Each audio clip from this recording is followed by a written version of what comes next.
Good morning, students. My name is Komal Srivastava from RKG Educational College. Students, आज हम अर्थशास्त्र में मुद्रास्फीति के विषय में अध्ययन करेंगे। मुद्रास्फीति क्या होता है तथा मुद्रास्फीति का क्या अर्थ है, उसके बारे में हम पढ़ते हैं। तो छात्रों, हम आगे बढ़ते हैं। What is inflation? मुद्रास्फीति क्या है? मुद्रास्फीति का अर्थ। हम मुद्रास्फीति के अर्थ के विषय में जानेंगे। अंग्रेजी भाषा में इन्फ्लेशन शब्द का अर्थ है फैलाव या वृद्धि। जब फुटबॉल के ब्लेडर में हवा भरी जाती है तो वह इन्फ्लेक्ट होता जाता है अर्थात फैल जाता है। इस प्रकार कीमत स्तर के संबंध में इन्फ्लेशन का अर्थ है कीमतों में होने वाली निरंतर वृद्धि। सामान्यतः कीमत स्तर में होने वाली निरंतर वृद्धि को मुद्रास्फीति कहते हैं।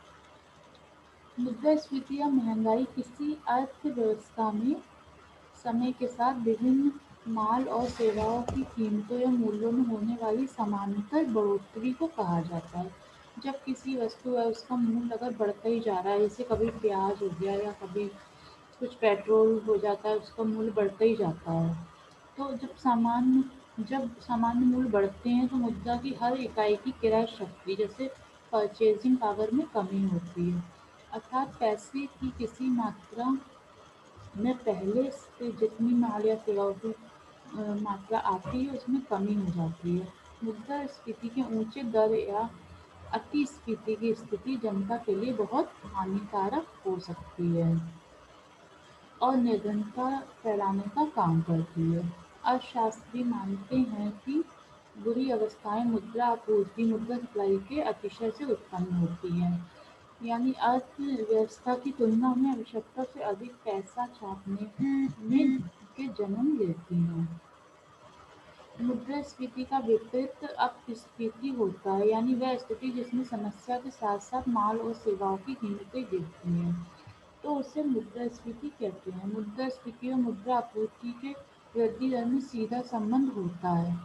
सामान्यतः जो देश अधिक गति से मुद्रा छापते हैं वहाँ महंगाई अधिक होती है।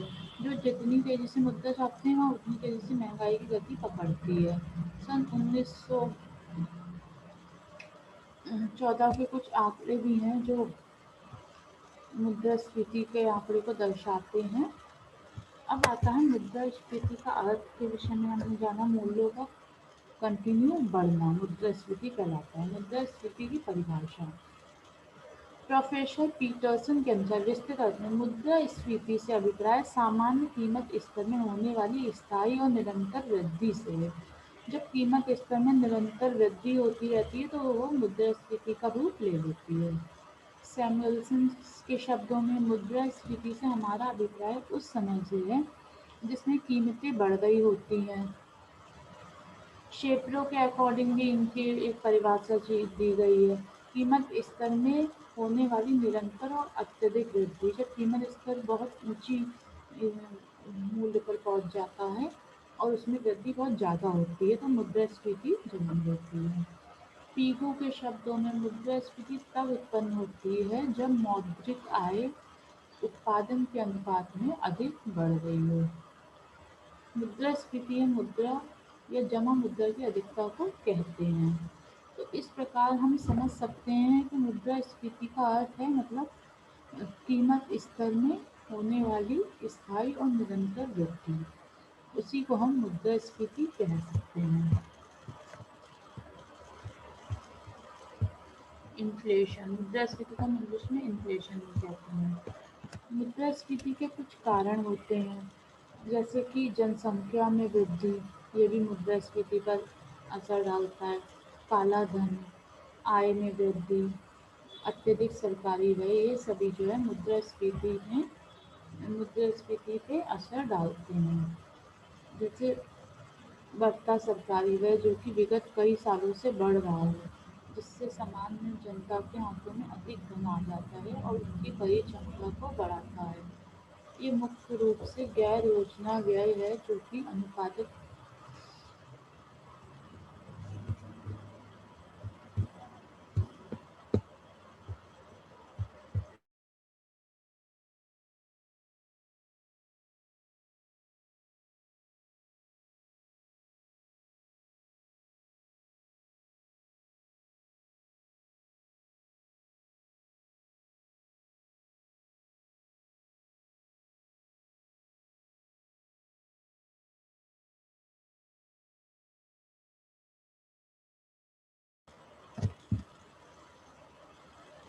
मांग कारक घाटे की पूर्ति तथा मुद्रा आपूर्ति में वृद्धि से बढ़ती सरकारी व्यय की पूर्ति, घाटे के बजट से तथा नई मुद्रा छाप कर की जाती है, जो मुद्रास्फीति तथा आपूर्ति में वृद्धि कर देते हैं। कुछ जो है मूल्य वृद्धि के कारक हैं, जैसे जो मुद्रास्फीति में बढ़ना है वो मूल्य वृद्धि कारक भी है इसके कुछ, जैसे उत्पादन आपूर्ति में उतार चढ़ाव, जब कभी उत्पादन में अत्यधिक उतार चढ़ाव आता है, प्राप्त उत्पादन को मुनाफा कमाने वाले लोग जमा कर लेते हैं। उत्पादकता से अधिक वेतन वृद्धि लागत मूल्य को बढ़ाते हैं, जो नतीजतन मूल्य में वृद्धि कर देते हैं। साथ ही मांग तथा क्रय क्षमता में भी वृद्धि हो जाती है। इस प्रकार से भी होती है मूल्य वृद्धि कारक। अप्रत्यक्ष कर भी लागत मूल्य बढ़ाकर सामग्री के मूल्य में वृद्धि के कारक बनते हैं। जैसे उस पे अप्रत्यक्ष रूप से कर लगा दिया जाता है। ढांचागत विकास में कमी या दोष के प्रति इकाई लागत मूल्य बढ़ता है, जो कि सामान्य कीमत में वृद्धि कर देता है। इसके कारण भी बढ़ता है। प्रशासनिक मूल्य में वृद्धि होती है कुछ, जैसे खाद्यान्न के न्यूनतम समर्थन मूल्य, पेट्रोल तथा अन्य उत्पादों के मूल्य में, जिन्हें सरकार स्वेच्छा से निर्धारित करती है, क्योंकि वे आम आदमी के बजट का एक भाग होते हैं। मुद्रास्फीति को नियंत्रित करने के कुछ उपाय दिए गए हैं, जैसे उधार नियंत्रण, क्रेडिट कंट्रोल करके भी उसे नियंत्रित करा जा सकता है। प्रत्यक्ष करों में वृद्धि, जिसके कारण लोगों के पास कम धन उपलब्ध होता है, उनके द्वारा कम मांग के कारण कीमत कम हो जाती है। मूल्य नियंत्रण, अधिकारियों द्वारा अधिकतम मूल्य सीमा तय करके इसका नियंत्रण किया जाता है। व्यापार मापन, माल और सेवाओं के निर्यात और आयात द्वारा अर्थव्यवस्था में उचित आपूर्ति बनाते, इसके द्वारा भी मुद्रास्फीति को नियंत्रित किया जाता है। अब मुद्रास्फीति के प्रभाव, मुद्रास्फीति में जो होता है किसी अर्थव्यवस्था की आर्थिक क्षेत्र तथा अनार्थिक क्षेत्र पर बहुत सारे प्रभाव पड़ते हैं। जैसे निवेशकर्ता पर प्रभाव पड़ता है। निवेशकर्ता जो है वो दो प्रकार के होते हैं। पहले प्रकार के निवेशकर्ता वे होते हैं जो सरकारी गतिविधियों में निवेश करते हैं। सरकारी गतिविधियों से निश्चित आय प्राप्त होती है। तथा दूसरे निवेशकर्ता वो होते हैं जो संयुक्त पूंजी कंपनियों के हिस्से खरीदते हैं। इनकी आय मुद्रास्फीति के होने पर बढ़ती है। मुद्रास्फीति से निवेशकर्ता के पहले वर्ग को नुकसान तथा दूसरे वर्ग को फायदा होता है। निश्चित आय के वर्ग पर प्रभाव पड़ता है। निश्चित आय के वर्ग वे सभी लोग आते हैं जिनकी आय निश्चित होती है, जैसे श्रमिक हो गया, अध्यापक हो गए, बैंक कर्मचारी हो गए, इनकी आय जो है निश्चित होती है।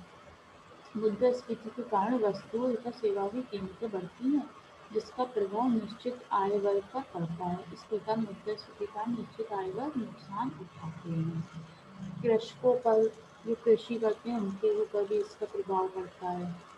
जैसे मुद्रास्फीति पर कृषक वर्ग का अनुकूल प्रभाव पड़ता है, क्योंकि कृषक वर्ग उत्पादन करता है तथा मुद्रास्फीति के दौरान उत्पादन की कीमतें बढ़ती हैं। इस प्रकार मुद्रास्फीति के दौरान कृषक वर्ग को लाभ मिलता है। बचत पर भी इसका प्रभाव पड़ता है। मुद्रास्फीति का बचत पर प्रतिकूल प्रभाव पड़ता है, क्योंकि मुद्रास्फीति होने के कारण वस्तुओं पर किए जाने वाले व्यय में वृद्धि होती है। इससे बचत की संभावना कम हो जाती है। दूसरी ओर मुद्रास्फीति से मुद्रा के मूल्य में कमी होगी और लोग बचत करना ही नहीं चाहेंगे। भुगतान संतुलन पर इसका प्रभाव पड़ता है मुद्रास्फीति का, और इसका प्रभाव करों पर पड़ता है, टैक्सेस पे। मुद्रास्फीति के कारण सरकार के सार्वजनिक व्यय में बहुत वृद्धि होती है।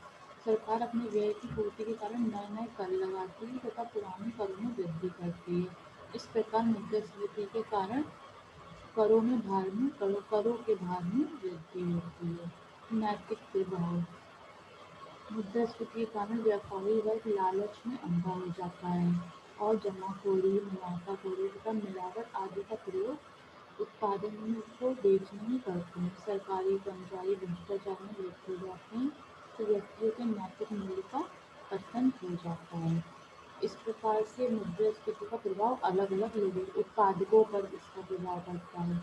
मुद्रास्फीति के कारण उत्पादक तथा उद्यमी वर्ग को लाभ प्राप्त होता है, क्योंकि उत्पादक जिन वस्तु का उत्पादन करता है उनकी कीमतें बढ़ गई होती हैं तथा मजदूरों से भी वृद्धि कीमतों में तुलना में कम होती है। इस प्रकार मुद्रास्फीति में उद्यमी तथा उत्पादकों को लाभ होता है या फायदा होता है। अब मुद्रास्फीति को नियंत्रित करने के कुछ उपाय हैं, जैसे कि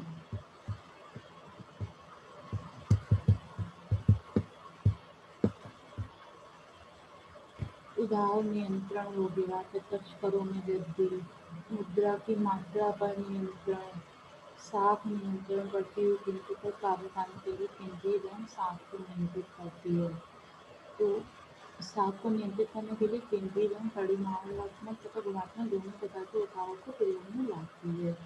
विमुद्रीकरण, अगर मुद्रास्फीति पर नियंत्रण कर पाना संभव न हो तो सरकार विमुद्रीकरण का सहारा ले सकती है। इसके अंतर्गत सरकार पुरानी करेंसी की जगह नई करेंसी लेके आती है, जिससे मुद्रास्फीति का नियंत्रण किया जा सकता है।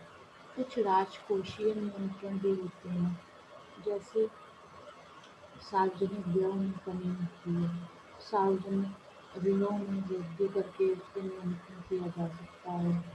करों में इस प्रकार से वृद्धि की जाती है कि मुद्रास्फीति को नियंत्रण किया जाए। घाटे की वित्त व्यवस्था में कमी होती है तथा अन्य उपाय होते हैं। मुद्रास्फीति को नियंत्रित करने के लिए मौद्रिक तथा राजकोषीय उपायों के अतिरिक्त कुछ अन्य उपाय भी हैं, जैसे उत्पादन वृद्धि करके मुद्रास्फीति को नियंत्रित किया जा सकता है, क्योंकि मुद्रास्फीति उस समय पैदा होती है जब मांग कुल पूर्ति से ज़्यादा हो जाता है। इस प्रकार हम कुल पूर्ति और उत्पादन को बढ़ाकर मुद्रास्फीति को नियंत्रित कर सकते हैं। बचत को प्रोत्साहन देके मुद्रास्फीति को नियंत्रित किया जा सकता है। कीमत नियंत्रण तथा राशन व्यवस्था, इसको भी राशन व्यवस्था मुद्रास्फीति को नियंत्रित करने के लिए महत्वपूर्ण व्यवस्था है। राशनिंग व्यवस्था में कीमत स्तर पर ज़्यादा नहीं बढ़ता तथा सब लोगों को अपनी आवश्यकतानुसार वस्तुएं मिल जाती हैं।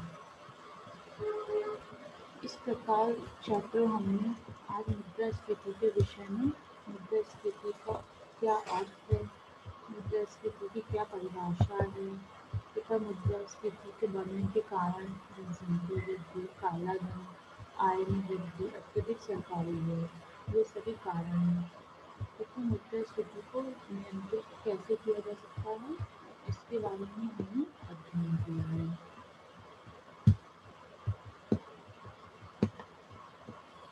अगर आप लोगों को कोई भी किसी भी स्लाइड्स में कोई प्रॉब्लम हो तो आप लोग मैसेज पे पूछ सकते हैं।